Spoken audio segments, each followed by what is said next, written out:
Let's go and have a look at our predicted lineup going into the game this weekend. Ange Postecoglou has been speaking in his press conference, and what is the team news? So obviously Destiny Udogie and Pedro Porro are both ruled out for this weekend, in what is a massive blow considering they've been so important this season. In terms of individually, he said Udogie has picked up a bit of a knock and hopefully what is not too serious, and he'll be back for our next game. He said with Pedro Porro it's a bit of a muscle injury and he's said to be out for about 2 weeks, but seeing as we don't play against Chelsea next week, he's hoping that Wolves will be the only game that he will be missing for. Fraser Forster has fractured one of his toes and he'll be out for a couple of months. He's fractured it in training. He never confirmed it, but Lo Celso and Ryan Sessegnon were both seen at the open training and have both been returned to first team training. So I do assume they are both fit to play and available for selection now, which is really positive. So we were set to have a full bill of health, and now we have another three injuries come at the last. And that is life as a Tottenham Hotspur fan, unfortunately, people. But Ange also was saying, he was asked, are you going to have to change your system to accommodate these cases? He says, no, we stick with the same thing. We go with the same way. So 4-3-3 as per usual. In goal is going to be obviously Vicario. Yeah, and I thought against, and they dealt with the set pieces a lot better than they did previously. I thought we came with a way of trying to deal with it. Madison, pushing the Brighton players away. Wolves obviously a lot more effective from set pieces as well. They have a lot of big men there. They play the 3 at the back system. They're going to have 3 centre backs, so definitely something to watch out for. In a weird way, the game against Wolves last time, wasn't that busy, but it was just a game where they got 2 late chances and 2 goals. So he's going to be on his toes here to make sure that he's keeping Wolves out. Yeah, absolutely. So Vicario in goal. Right back, we are going to look at Emerson Royal, and it's kind of a bit of a give and take this weekend with Emerson Royal, because what you gain is a bit more defensive solidity, but what you lose is a bit more going forward. And I always, in this kind of system, value the going forward a lot more. So it is a shame that Porro's out. We haven't actually seen Emerson too much a right back, which is a weird one because he actually has played quite a lot of games this season. Yeah, filling at left back, centre back. And centre back has been where he's been getting his performances. So it'll be interesting to see him back at right back in his natural position.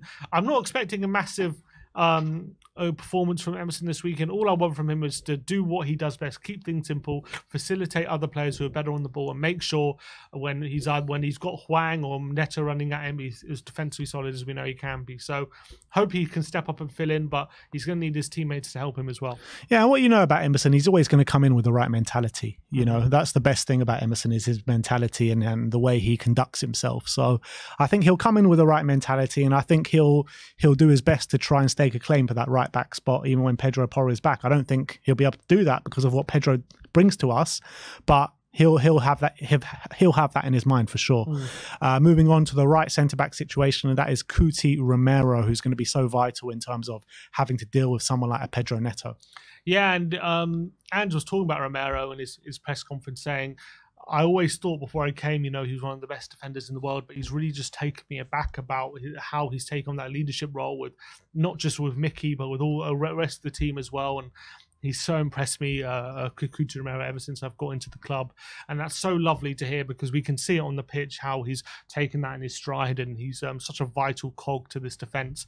And he's going to have a big game on the weekend, because in a weird way, if they play Neto and Hwang in a front 2, it's going to be very difficult to know how to manage that, because do you be super aggressive? If they go deep, you have to follow them, or do you wait for them to kind of be on the last shoulder and then track them? It's going to be a bit of a difficult one to manage. If they play a 3-4-3, who plays up front? They're going to be interchanging a lot. So Romero's going to have his work cut out, and he's going to have to make sure he's communicating a lot with his defenders to deal with that situation. And alongside him, Mickey van de Ven, who obviously his recovery pace is going to be vital in this, isn't it? Definitely, especially if Neto plays on that right-hand side. I do expect him to have the beating of our fullback. So it's going to mean Van de Ven is going to have to be coming over to that side a lot and covering and making sure we're not getting exposed. So I can see him having a very important role. There is a lot of people suggesting, do we put Van de Ven at left back and bring Dragoshin in? I've even seen one suggestion saying we should bring Romero to right back and put Dragoshin in there. But we did see in the open training the back 4 that Ange was intending to play, and it was with Romero and Van de Ven at centre back, with Emerson at right back and the next guy at left back. Yeah, and the next guy is Ben Davis. Obviously, we saw him play at Molineux at the left centre-back position, but this is his, what you say, natural position. I don't know what his most favoured position now is. Is it left-back or is it left centre-back? But we most likely will see him at left-back this weekend. Yeah, in a weird way, I do think that left inverted role does kind of suit him, because I do think he's quite a comfortable player in possession. He can play decent passes as well. Obviously, he's not going to have that ability to just charge up the pitch like Udogie does, but hopefully he can do things in a different way, in the way that he brings to the table. I saw them training that high line in the open training session. It was that back four, so hopefully they're coming prepared for what Wolves are going to bring to us in the attacking sense, which is going to be a lot of running, a lot of pace. So we're going to have to make sure that high line is spot on if we're going to make sure we're not getting exposed. And in terms of Ben Davis, a lot of people always get worried when they see him in the lineup or when he's about to play, but he rarely lets us down, doesn't he? Well, especially this season, as when he's been in centre back, he's been really good. So credit where credit's due. I don't think we've seen him at left back other than maybe one half against Palace, I think. So again, another player we haven't seen in his most, what you'd say, his natural position this season.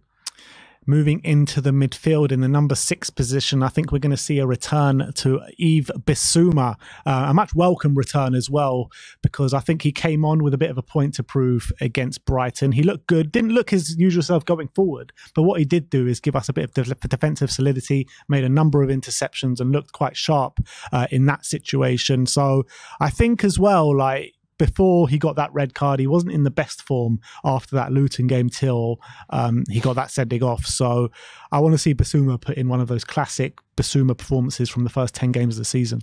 Yeah, and he's going to be very important in this game. Obviously, Bentancur's been playing a lot of the games recently, hasn't been in his best form over the last couple of games, so has been forced off early a few times as well. So I think it's probably best that he does come out for the team for the time being. Ange was also talking about Bentancur in his press conference, saying, I've got no worries about Bentancur. I thought he was brilliant, outstanding even when he came on in that Villa game, but unfortunately he took another knock and that's kind of affected him a bit. But I'm sure as the more time comes, he's going to get better and better and get back to his best. But I do think Bissouma comes in, and we also, again with Bissouma, we need him to get back to his best, because we just haven't seen the best of him since early parts of the season. It's been a real shame, because he's such a delight to watch when he's in full confidence and in flying form, and for one reason or another it just hasn't happened since that Luton game. So I want to see him at his best, but it's going to be a difficult game against a very combative midfield that Wolves have. Yeah, maybe he just needed a bit of time away, and maybe he's come back a bit more refreshed, because maybe those kind of sending off did affect him a bit too much, and maybe a bit too much than we would have expected. But I think time away would have done him the world of good, to be honest, Bissouma. And now he's back. Let's see the best of him. And I really expect him to kick on now from now to the end of the season. In terms of the next guy in midfield we're going to talk about, and that is Pape Matar Sarr. Came back in firing form, didn't he? In the last game, he was my man the match against Brighton, got on the score sheet as well. So hopefully more of the same. Yeah, we're going to need him to do that job that he does so effectively, which is first will help Emerson out on the right, get those long bursting runs forward like he was doing in that second half against Brighton. Just do the job Sarr does, and he's so important to the team. We're going to need that quality that he offers. And then to make up that 3-man midfield is obviously going to be James Maddison, who's been good since his return. I think he's slowly getting better and better every game as well. So hopefully it'll be the best of the lot this weekend. Yeah, and he was massively missed at the game in the Molineux. It just seemed like we had no player to hang on to the ball in the middle and be on the half turn and make something happen. And Maddison will definitely bring that. I do think he's getting better and better. I agree with you. I've been actually really liking his performances since he's come back from injury. So hopefully he can go from strength to strength and maybe get on the score sheet on this one. Yeah, let's hope so. So that's Bissouma, Sarr and Maddison as a midfield 3. On the right-hand side of the attack, we're going to go for Dejan Kulusevski. He was creeping back into the game, provided a really good pass for the first goal, and then he was taken off just minutes after that, which was a bit of a shame. But hopefully he can get back to those kind of levels that he showed in that second half. Yeah, and I think he's going to be really important in this game. I think over the recent weeks, we've really struggled to keep hold of the ball in the final third, and it's been very frustrating, and it's led to a lot of transitions against us. And I feel like as well that's maybe why we've not put in some of the best performances recently, because we're just always on the end of a transition because we keep giving it away. That's why I feel like Kulusevski definitely starts in this game. He's got the ability to hang on to the ball, create chances, use his strength to get out of tight situations as well. And I thought he was having a good game against Brighton, unfortunately, when he got taken off. So hopefully that was enough to keep his place in this one. Yeah, I did feel like he was poor in the first half, but second half he definitely improved massively, and he just was taken off as soon as like he was exploding in the game, which was very unfortunate. But let's move on to the striker, and that is obviously going to be Richarlison, the man on form. Didn't get on the score sheet in the last game against Brighton. Had a fairly good game. I thought it was a bit up and down, to be fair, but I think he's been brilliant of late. Yeah, he's still a man in form, and I also think in this game he's going to be very important because they play those three centre-backs. They're going to be very tight, very organised. It's going to be very difficult to gain any sort of superiority. So one of the ways we're going to have to do it is getting in behind them on the wing and just cutting it back for Richarlison, ready and waiting to pounce and maybe get a header in on goal. He's going to have that physical presence to hopefully cope as much as possible with that defensive three better than anyone else. So with his form, I definitely expect him to carry on playing and starting, and hopefully he can carry on his good form. And then to finish off that starting 11, you know exactly who it is, and it's going to be Heung-min Son on the left-hand side of the attack. The talisman, and he is back in the starting lineup, people. Yeah, and we expect him to start. Oh, don't know what. Hey, creators. Sorry about that. What was I going to say? Yeah, Son obviously didn't come into the starting lineup last week. We expected him to start. It was a shame that it didn't quite happen, but obviously came off the bench, got a great assist, and was absolutely fantastic off the bench, last minute clutch moment.